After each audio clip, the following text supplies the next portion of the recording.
सुप्रभात।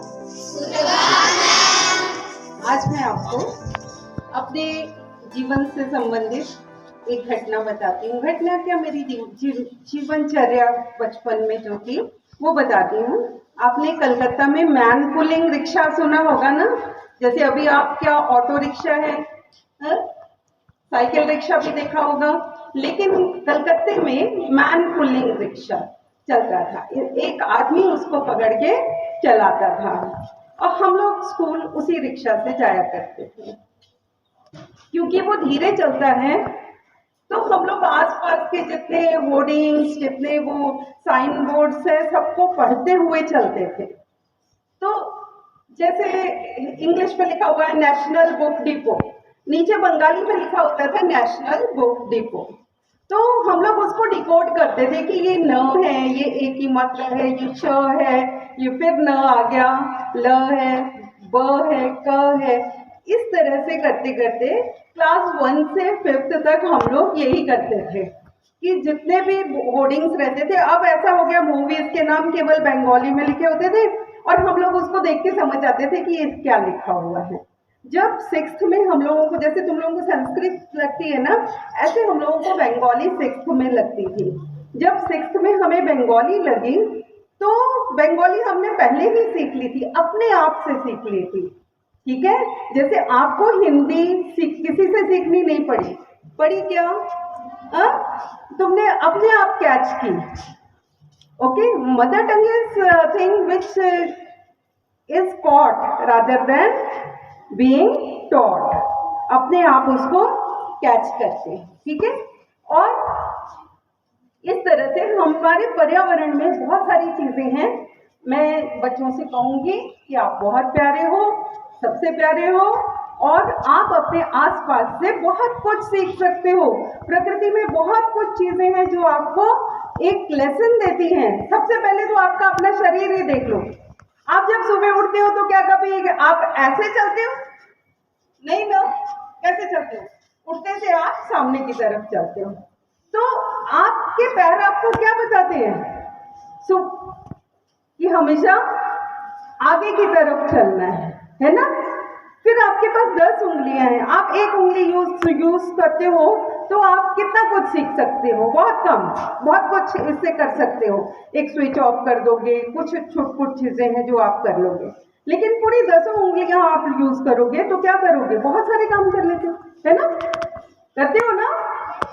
हाँ, तो ये क्या बताती है कि जितने ज्यादा हम लोग टीम वर्क में रहेंगे उतना ज्यादा अच्छा परफॉर्म कर सकते हैं। ठीक है, फिर आपकी जीभ है। ठीक है, ये आपको बताती है कि इसके आसपास कितने दांत हैं, कितने नुकीले दांत हैं, है ना? है कि नहीं? Yes, ma'am. क्या कभी खाते वक्त ये जाती है बाहर दांतों के बीच में? नहीं ना। तो आसपास कितने भी ऑड सिचुएशंस रहे, अगर आप फोकस्ड हैं तो आप सेफ हैं।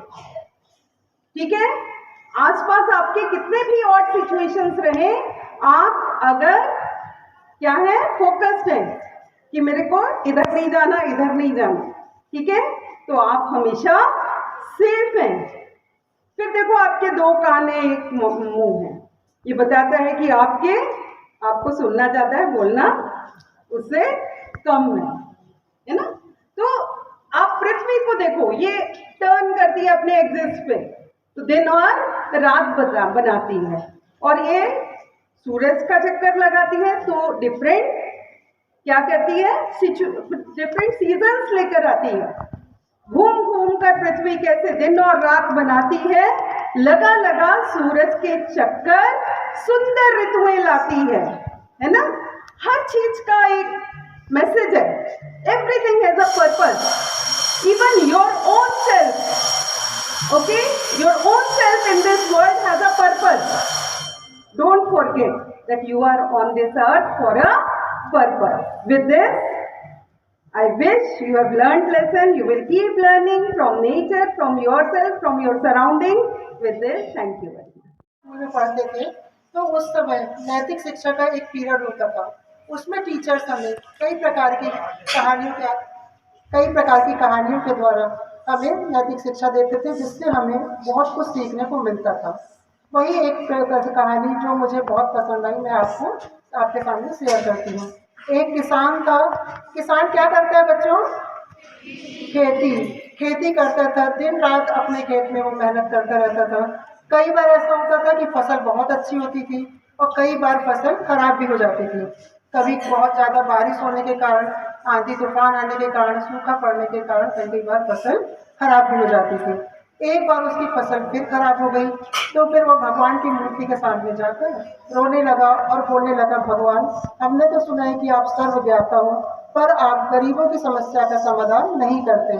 आपको नहीं पता मैं दिन रात अपने खेतों में कितनी मेहनत करता हूँ, उसके बाद भी मुझे उसका परिणाम नहीं मिल पा रहा है। भगवान उसकी बात सुन रहे थे, मुस्कुराए और उसके सामने प्रकट हुए, बोले कि तुम क्या चाहते हो? उसने किसान ने बोला कि मैं चाहता हूँ कि मैं जब चाहूँ अपने हिसाब से अपने खेत में मौसम को चेंज कर सकूँ। भगवान ने बोले कि ठीक है, मैं तुम्हें ये वरदान देता हूँ। किसान ने बोला कि भगवान, अब मैं अन्न का भंडार लगा दूंगा पूरे संसार में। भगवान चले गए। उसके बाद किसान ने गेहूं की फसल लगाया। उसके और जब उसमें धूप की जरूरत होती थी तो धूप दे देता था, जब पानी की जरूरत होती थी तो बारिश करवा देता था। उस समय उस बाद उसने देखा कि उसकी फसल बहुत अच्छी लहलहा रही है, तो किसान बहुत खुश हुआ।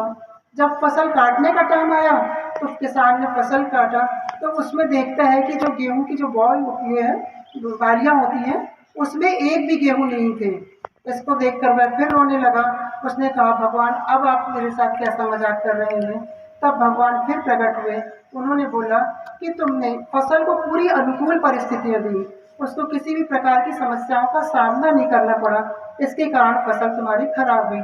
ऐसे नॉर्मल उसमें देखते थे, तेज धूप, आंधी तूफान, बारिश, सबका सामना करते हुए फसल बहुत अच्छी हो जाती थी। यही अपने जीवन में भी है बेटा। हमें अब निरंतर संघर्ष करते हुए आगे बढ़ना चाहिए, मेहनत करना चाहिए। अभी अपन जिस मुकाम पे हैं, कोशिश करना चाहिए कि आगे जाकर हम और अच्छा करें। इस कहानी ने हमें बहुत प्रेरित किया था और उसके बाद मैं और ज़्यादा मेहनत करने लगी और जीवन में कई सफलता को प्राप्त की। स्पेशल आइटम था, बहुत ही अच्छा था और उसमें जो क्वेश्चंस थे वो बहुत अच्छे थे। उसी से रिलेटेड मैं आज अपने जीवन का एक अनुभव शेयर कर रही हूँ। मैं यहाँ जो खड़ी हूँ वो ही एक आपके लिए सीख रहेगी। जब मेरा केवी का एग्ज़ाम था, मैंने 8 महीने कोई बुक को टच नहीं किया, क्योंकि मेरा बेटा 2.5 मंथ्स का था। मैं पहला पेपर देने गई। पहला पेपर तब 2 टर्म में पेपर होता था। फर्स्ट में जनरल इंग्लिश, हिंदी और रीजनिंग आती थी। तो जो क्वेश्चंस आपको यहाँ पर हिंदी के वर्ड बताए जाते हैं, इंग्लिश के वर्ड बताए जाते हैं, कभी आपको आपकी टीचर हिंदी वाली बहुत अच्छे अच्छे मुहावरे बताती हैं, कभी सर आपको बहुत अच्छे अच्छे मुहावरे बताते हैं, तो वो बहुत ध्यान से सुनना चाहिए, क्योंकि कभी ना कभी लाइफ में वो यूज़ होते हैं। पहला पेपर मेरा निकल गया। सेकेंड पेपर उसी दिन होता है 2 बजे से। मैं घर आई, फिर से पेपर देने गई। पढ़ा मैंने कुछ भी नहीं था, 8 महीने से बुक टच नहीं की थी, पर एग्ज़ाम दिया। 1 घंटे बाद मैंने ऊपर सिर उठाया तो हॉल में सिर्फ 5 कैंडिडेट बचे थे, एंड 1.5 बाद मैंने सिर उठाया तो सिर्फ मैं अकेली थी। टीचर से मैंने कहा, आपको घर जाना है तो मैं भी पेपर दे दूँ? बोले, नहीं बेटा, आप लिखो।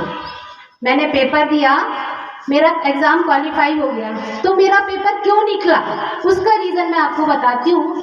जब मैं एमसीए कर रही थी तो हमारे एक टर्न चलता था कि आपको हर सब्जेक्ट का प्रेजेंटेशन देना है।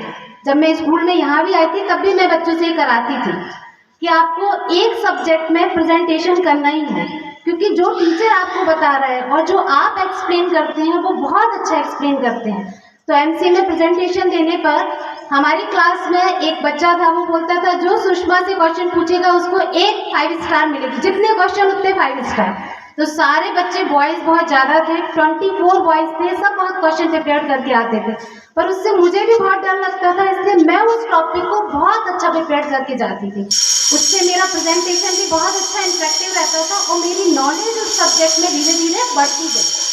मैं बड़े बच्चों को हमेशा बोलती हूँ कि अगर आप पीयर लर्निंग का कॉन्सेप्ट ही क्यों आया, कि अगर आपको कोई कॉन्सेप्ट बहुत अच्छा क्लियर हो गया है तो वो आप अपने साथ वाले जिसको नहीं आता अगर आप एक्सप्लेन करेंगे तो वो उतना अच्छा कॉन्सेप्ट आपका क्लियर हो जाएगा जो टीचर भी आपका क्लियर नहीं कर पाया होगा। इसीलिए हमेशा जब भी आपको कोई कॉन्सेप्ट अच्छा आता है, साथ में फ्री पीरियड जब भी रहता है, आप अपने साथ वाले को समझाओ, उसका कॉन्सेप्ट बहुत अच्छा हो जाएगा, क्लियर हो जाएगा। हमेशा कभी भी आप उस कॉन्सेप्ट को नहीं भूलेंगे। फिर अगर आप दूसरे बच्चे का कॉन्सेप्ट अच्छा क्लियर हो गया तो आप और आगे बताइए। यही पीयर लर्निंग का कॉन्सेप्ट है कि ग्रुप में स्टडी करो, जिसको अच्छा आ रहा है वो दूसरे बच्चों को एक्सप्लेन करे। उससे मेरा एग्जाम क्लियर हो गया, अब इंटरव्यू का टाइम आया। तो बेटा प्रॉब्लम हमेशा आती रहती है, आपको डट कर मुकाबला करना चाहिए। पूरी रात मेरे बेटे की तबीयत खराब रही, मैं पूरी रात जागी। सुबह इंटरव्यू का समय आया तो बुलाया गया, 5-5 कैंडिडेट को एक रूम में वेट करने के लिए बोल देते थे। मैं भी बैठ गई, मुझे लगा हे भगवान मेरा लंच के पहले फ्री हो जाऊं तो क्या होगा, मैं अपने बेटे को देख लूँगी। पर लंच के पहले जो गई वो 5-10 मिनट में ही आ गई और बोला कि अब लंच हो गया है, अब मुझे 1 घंटे के लिए छोड़ दिया। पर लंच के बाद जैसे ही इंटरव्यू हुआ तो वो जो थे इंटरव्यू लेने वाले वो भी आराम से बैठे थे, उनको भी जल्दी नहीं थी, उनने मेरा बहुत अच्छे से इंटरव्यू लिया। तो और कॉन्फिडेंस होना चाहिए, तो मैंने बहुत अच्छे कॉन्फिडेंस से, प्रॉब्लम थी, रात भर जगी थी, पर उस कॉन्फिडेंस से दिया कि मेरा सिलेक्शन हुआ और आज मैं आपके सामने खड़ी हूँ। तो मैं ये 2 ही सीख शुरू हुई है और उसके अंतर्गत हम सभी आपके जो शिक्षक हैं वो अपने जीवन की दिशा बदलने वाली किसी घटना का उल्लेख करते हैं। और बचपन शरारतों का पर्याय होता है, लेकिन मेरे साथ कुछ ऐसा रहा कि मेरा बचपन शरारतों में नहीं गया। मैं बहुत सीधी सादी सी थी। अब मैं शरारती हूँ, बचपन में नहीं थी, अब वो सारे कोटे अभी पूरा करती हूँ। तो मैं बहुत सीधी सादी और एकदम पढ़ाई पे फोकस विद्यार्थी थी। मतलब इतनी ज़्यादा कि मैं कभी किसी एक्टिविटी में भाग नहीं लेती थी, मेरा सिर्फ पढ़ाई पे ध्यान रहता था। बहुत पढ़ती थी, किताबें पढ़ने का मुझे बहुत शौक था। मैंने जितना भी अपने जीवन में पढ़ा अपने पाठ्यक्रम के अलावा, उसका 95% हिस्सा मैंने कक्षा 12वीं तक में ही पढ़ लिया। तो मेरे पास ऐसी कोई घटना नहीं है कि मैं आपको बताऊं कि मैंने ये शरारत की थी और फिर उसका ऐसा हुआ। लेकिन अगर हम सीखना चाहें तो किसी भी घटना से सीख सकते हैं, वो चाहे नकारात्मक हो या सकारात्मक। तो एक छोटी सी घटना है, मैं शेयर करती हूँ। शायद प्रथम दृष्टया आपको ऐसा लगे कि इससे हम क्या सीख सकते हैं, लेकिन सीखने वाले कहीं से भी कुछ भी सीख सकते हैं। मैं कक्षा 9वीं में थी और लड़कियां ही थी मेरी क्लास में, लड़के सिर्फ कक्षा 8 तक थे। तो कक्षा 9वीं और एक दिन ऐसा हुआ कि टीचर नहीं आए, किसी भी चीज़ का विषय का पीरियड रहा होगा, और जैसे कि लड़कियों की खास तौर से आदत होती है खूब गप्पे मारना, खूब शोर करना, खूब पूरा क्लास जो है सर पे उठाया हुआ था उन्होंने। और मैं अपनी एक किताब लेके एक कोने में बैठ के पढ़ने की कोशिश कर रही थी उस हल्ले गुल्ले में। फिर मुझे लगा ये पढ़ने नहीं देंगी जब तक ये खुद नहीं पढ़ने बैठेंगी। तो मेरी आवाज़ शुरू से ही बहुत बुलंद रही है और मुखर रही है, तो मैंने उनको हड़काया, सबकी किताबें निकलवाई, सब किताबें निकालो इंग्लिश की। उन दिनों इंग्लिश मेरा फेवरेट सब्जेक्ट हुआ करता था। तो किताबें निकलवाई और उनसे कहा कि चलो रीडिंग करो, और मैं बिल्कुल टीचर की जगह पे खड़े होके किताब लेके कि उनसे रीडिंग शुरू करवाई। और इस दौरान उनका प्रोनाउंसिएशन करेक्ट करना, हार्ड वर्ड्स की मीनिंग बताना, ये सब चल रहा था। और इस दौरान मुझे पता भी नहीं चला कि कब हमारे विद्यालय की जो प्राचार्य महोदया थी वो कब वहाँ आ करके बहुत देर से उस सब दृश्य का वो उसकी साक्षी बन रही थी। बहुत देर के बाद जब मेरी नज़र गई तो मैं रुक गई और मैंने पढ़ाना बंद कर दिया। और वो आई चुपचाप और उन्होंने मेरे सर पे हाथ रखा और कहा कि जागृति, तुम मेरी दुआ है कि तुम बहुत कुछ जीवन में अच्छा करो, बहुत तरक्की करो, कभी तुम्हें ऐसी ज़रूरत ना पड़े, लेकिन अगर कभी ज़रूरत पड़े, क्योंकि वो मेरे परिवार की आर्थिक स्थिति से बखूबी वाकिफ थी, तो उन्होंने एक संकेत दिया कि बेटा अगर कभी ज़रूरत पड़े तो बेहिचक बिना संकोच के तुम मेरे पास आ जाना। मेरे मन के और मेरे स्कूल के द्वार तुम्हारे लिए हमेशा खुले रहेंगे। और उन्होंने कुछ नहीं कहा, मेरी तारीफ नहीं की, कोई शब्द नहीं इसके अलावा। और कुछ ऐसा हुआ कि 4-5 वर्ष बाद मुझे अपनी पढ़ाई के बीच में ही अपनी परिस्थितियों के कारण मुझे पढ़ाई जारी रखने के लिए नौकरी की ज़रूरत पड़ी। मेरी एजुकेशन भी कंप्लीट नहीं थी, मेरे पास कोई ट्रेनिंग नहीं थी। मिड सेशन में कोई भी मुझे नौकरी नहीं दे सकता था इनकम्प्लीट एजुकेशन के साथ। उस समय मैं ग्रेजुएशन कर रही थी और उस वक्त मैं अपने उस पुराने विद्यालय में लौट के गई और मैंने उनसे सिर्फ यही कहा कि हम लोग टीचर जी बोलते थे, टीचर जी मुझे ज़रूरत है। उन्होंने कुछ भी नहीं पूछा, कुछ भी नहीं कहा, तुरंत मुझे उसी दिन उसी समय ज्वाइन करवाया। तो इस तरह से शिक्षक बनने का जो पहला अवसर था वो मुझे मेरे विद्यालय ने दिया, या शायद यूँ कह सकते हैं कि मैंने लिया। शायद अगर उस दिन मैं उस हल्ले गुल्ले वाली जमात में शामिल होती तो शायद जो सम्मान पूर्वक मुझे वो अवसर दिया गया वो शायद मैं हासिल नहीं करती बाद में बहुत कुछ मिलता।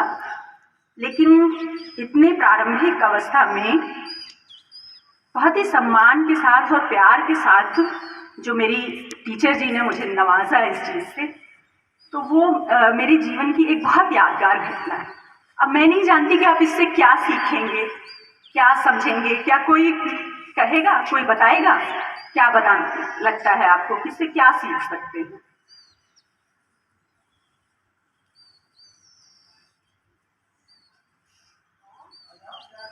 चलिए कोई बात नहीं, हो सकता है ये लेसन कठिन हो। मुझे ऐसा लगता है बच्चों, क्योंकि मैं अभी यहाँ देखती हूँ कि जब कभी कोई टीचर क्लास में नहीं पहुँच पाता है तो मैं देखती हूँ कि बहुत जो है व्यवधान वहाँ उत्पन्न होता है, बहुत तोड़ फोड़ तक हो जाती है, या दो बच्चे जो है वो टीचर को ढूंढने के नाम पे पूरे स्कूल का चक्कर लगा लेते हैं। टीचर खुद ब खुद आ जाएगा, टीचर तो अपने कार्य में कहीं ना कहीं व्यस्त है, वो आ जाएगा। पर उतनी देर में अगर आप एक किताब खोल करके एक पन्ना पढ़ लेंगे, 4 शब्द पढ़ लेंगे, सीख लेंगे, या अपने साथी से कुछ पढ़ने लिखने की कुछ बातें कर लेंगे तो शायद वो ज़्यादा आपके लिए हितकारी होगा। मैं ये बताना चाहती हूँ आपको कि सीखना जो है वो एक सतत प्रक्रिया है, जीवन पर्यंत हम सीखते रहते हैं। लेकिन इस सीखने का जो सबसे विशिष्ट काल होता है वो होता है विद्यार्थी जीवन।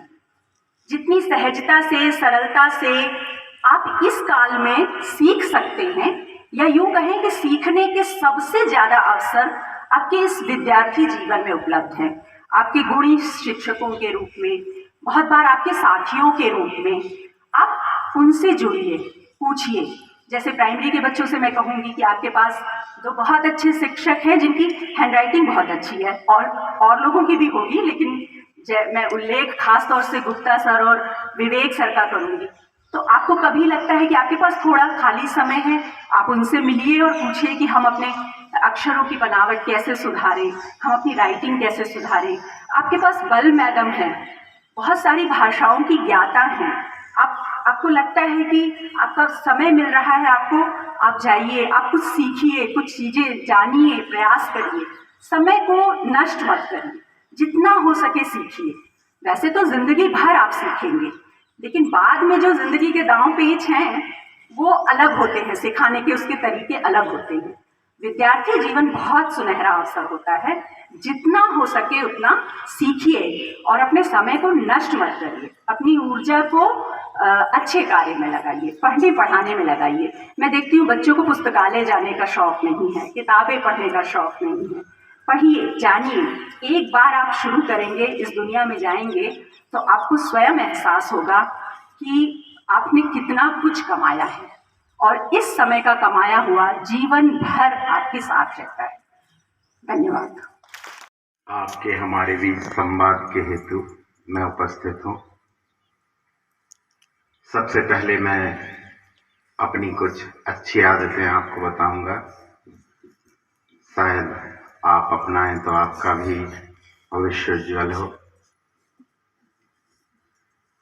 बच्चों, सुबह से मेरी आदत है जब भी घर से बाहर निकलूंगा तो अपने से बड़े माता पिता, बुजुर्ग, गुरुजन सबको प्रणाम करके निकलूंगा।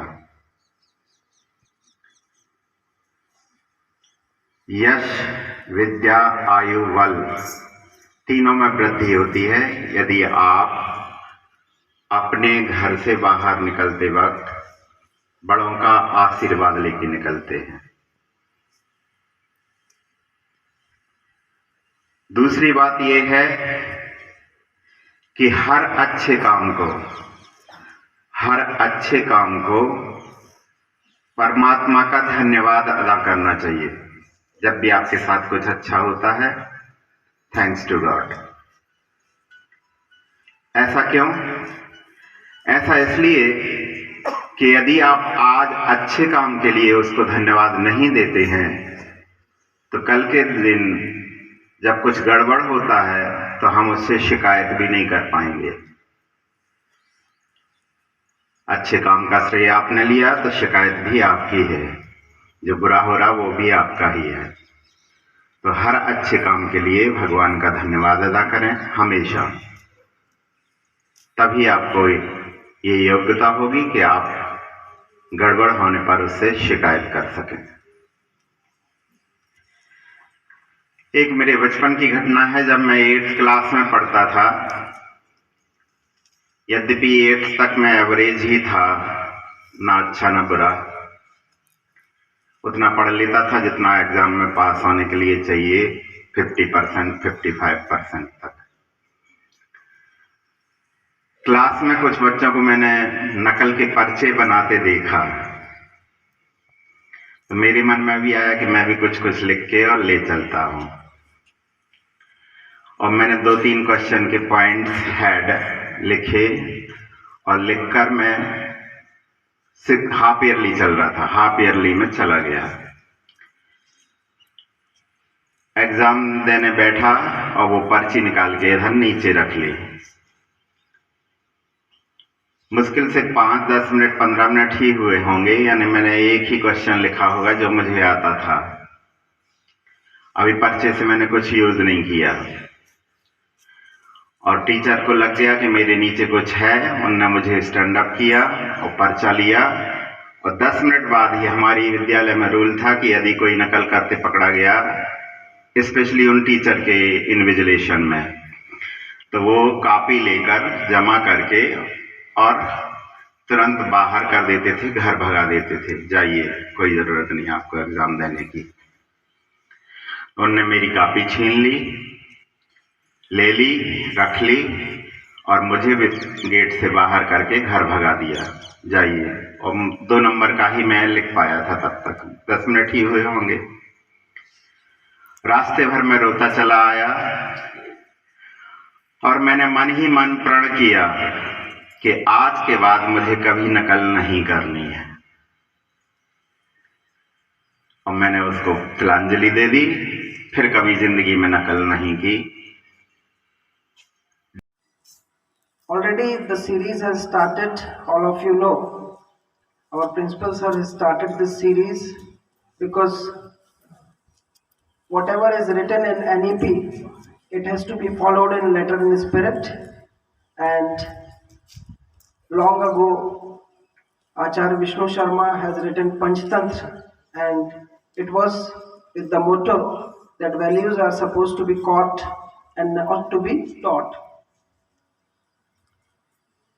बेटा बात कर लो आप लोग।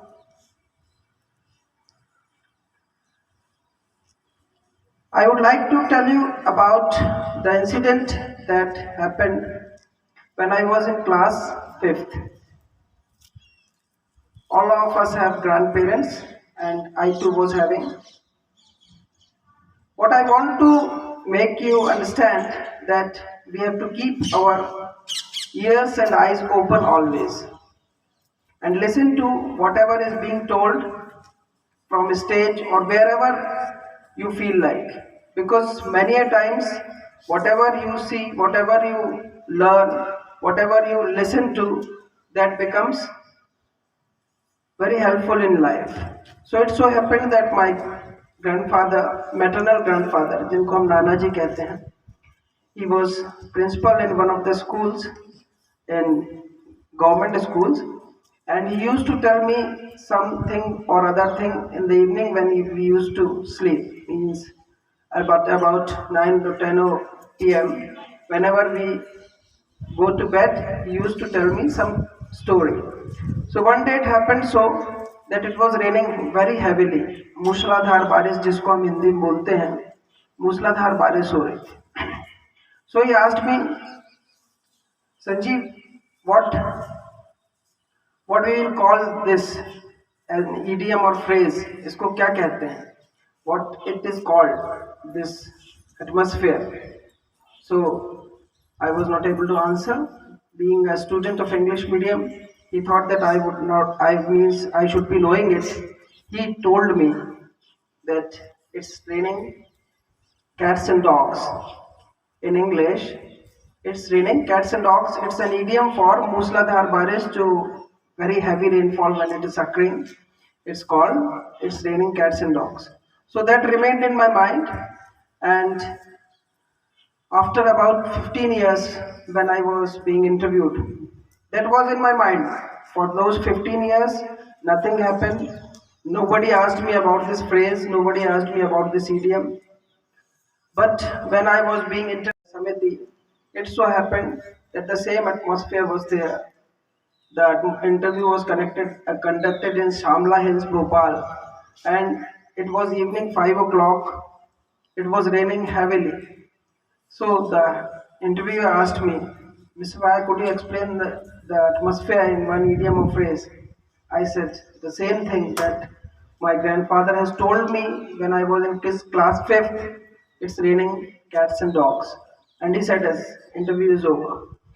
So इस कहानी से हमें क्या शिक्षा मिलती है कि यदि हम अपने कान और अपना ध्यान हमेशा ध्यान से सुने जो भी बात बोली जाती है, whether it is from stage, whether it is from anywhere, then we can learn a lot in our life. Thank you. Have a nice day.